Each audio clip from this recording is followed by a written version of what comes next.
weekend of protests, actually. They seem to be happening all over the place. One in particular caught my eye. Billed by so many, as per usual in the media, has been essentially some kind of raving, mad, far-right, lunatic protest rally. This was the march arranged principally by Tommy Robinson. You can see, I'll show you the banner, the start of this march. It was all about that two-tier Kia fuelled the riots, depending on who you actually believe. Many people say there was a couple of thousand at this protest. Some say tens of thousands. Some people say 250,000. I'll play you. I mean, you laugh, but I'll play you in a second as we're talking. I'll play you one of the clips of people actually videoing the scale of that protest. Here you go. So whilst we're chatting away to ourselves, ladies and gents, you can feast your eye on this and you can make your own minds up about what the attendance was, because quite frankly, it'll probably be somewhere in the middle of all of those numbers. Mark Goodwin, let me ask you about this. First and foremost, the notion that this is a far-right rally. Well, as we've discussed before, I don't think the term far-right is really helpful anymore, because it's used to basically discredit so many movements and ideas in society today. When I watched this rally at the weekend playing out on social media, it sort of struck me that, look, whatever your views about Tommy Robinson or Stephen Yaxley Lennon, whether you like him, whether you don't, it's undeniable at this point that he is becoming a symbol for many people in the country who feel that the English community, the English people, are not treated with the same degree of respect and fairness as other groups in society. And I think for the British state, Michelle, there is a question here around, you know, are they potentially actually turning this guy into a martyr while not dealing with other cases? For example, I've seen over the weekend people saying, well,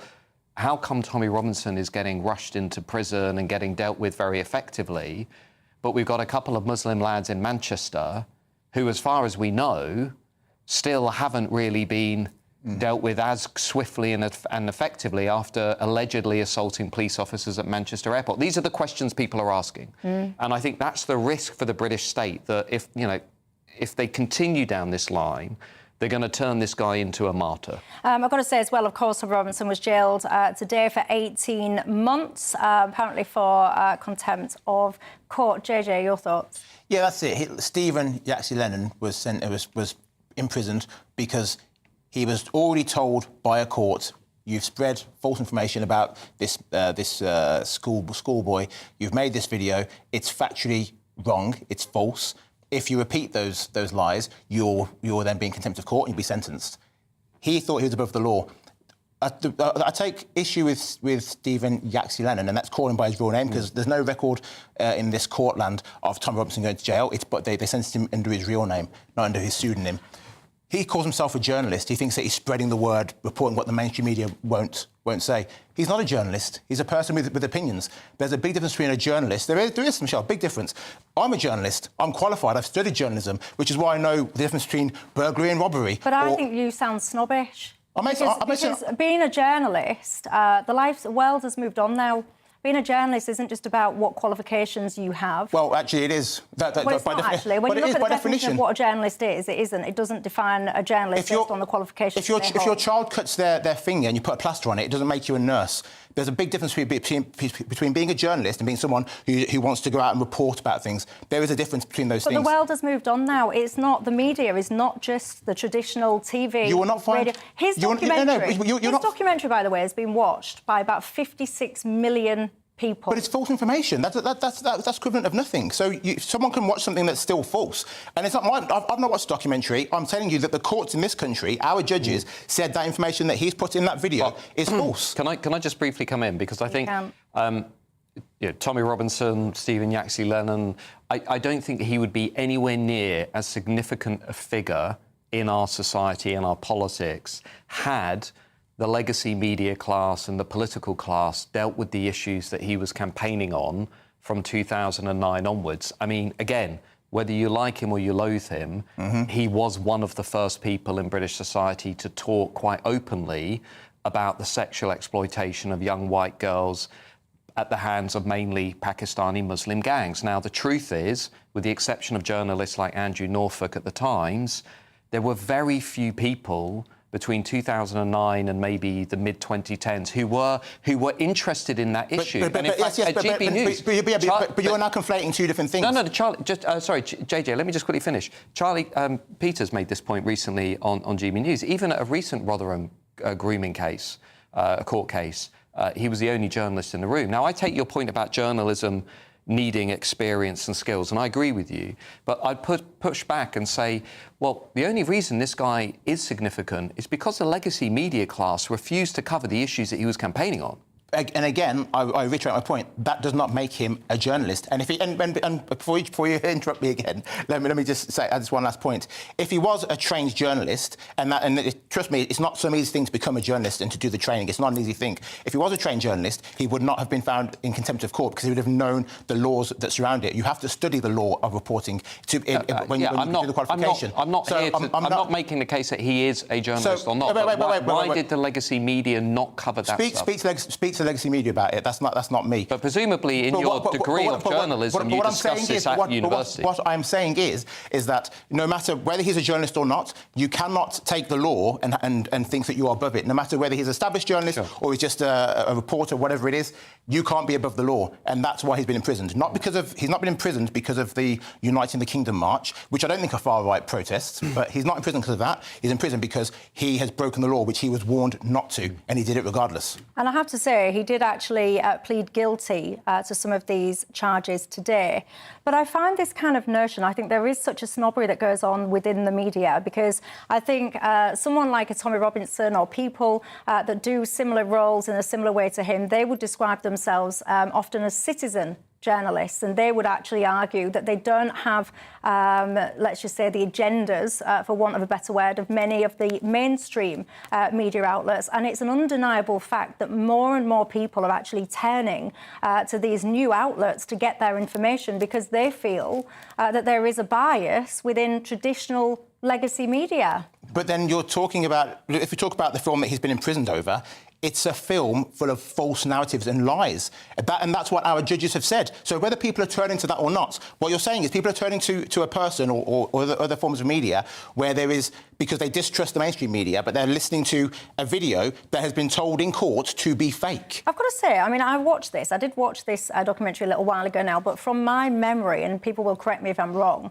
as I recall it, there were some very strange things going on as the tale was progressing, but also it was made clear that the person involved, the schoolboy involved, denied lots of this stuff, and that people were saying that it was false and so on and so forth. So whilst information was presented, it was also countered with that narrative that people were suggesting that it wasn't true, leaving people essentially to watch it and make up their own minds, as people are free to do and should be free to do in an open society. Another thing that caught my eye, did you want to come back in? It's fine. Because another thing that caught my eye was Reform UK.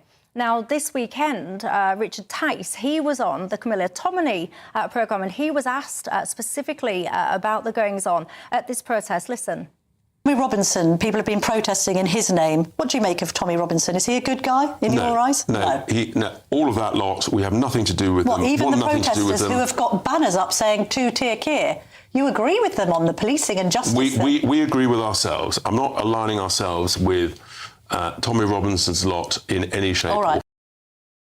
A lot of people have got quite offended by that, because people have interpreted what he was saying, because he was specifically asked about the protesters, and he said he won't align themselves with Tommy Robinson's lot, i.e. people are meaning the protesters. But there is a huge crossover, I would imagine, between the people that attended that march and the people that voted for reform. Some are saying it's Richard Tice's Gerald Ratner moment, is it?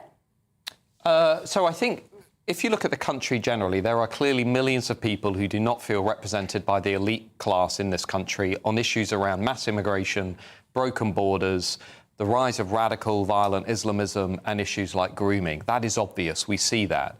The question then is, well, what's the most effective way at challenging the elite consensus on those issues? And this is where people go in different directions. There are people like Tommy Robinson or Stephen Lennon who say the best way forward is street protests, demonstrations and rallies, a bit more like the French.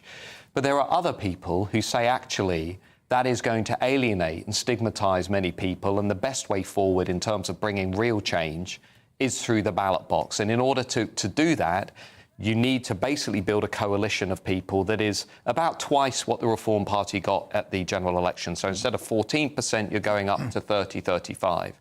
Now, everyone has their own views as to what the most effective strategy is, but it's quite clear, I would argue, that there are lots of people who do view street activism, street protests, street rallies, as not sitting as comfortably within our civic culture, within British culture, as they do in, say, France or Italy. We just have a slightly different culture. And I think that is where this tension is coming in. It's about what do you think is most effective at changing the country we all love? We all want to improve Britain. We want to try and save the country.